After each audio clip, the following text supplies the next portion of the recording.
বন্ধুরা, আবার চলে এসেছি তোমাদের অতি প্রিয় আগন্তুক ইউটিউব চ্যানেলটি নিয়ে। বন্ধুরা, বলে রাখি, যদি তোমাদের এই প্রশ্ন উত্তর শেয়ার ভালো লেগে থাকে তবে অবশ্যই সাবস্ক্রাইব করো আমার আগন্তুক ইউটিউব চ্যানেলটি। তাহলে নতুন নতুন প্রশ্ন উত্তর দেওয়ার সঙ্গে সঙ্গে তোমরা পেয়ে যাবে।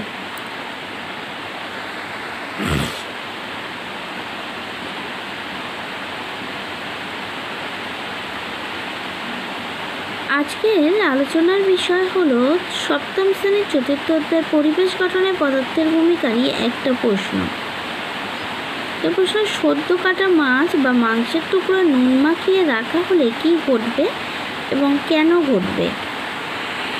দেখো উত্তরটা কি হবে।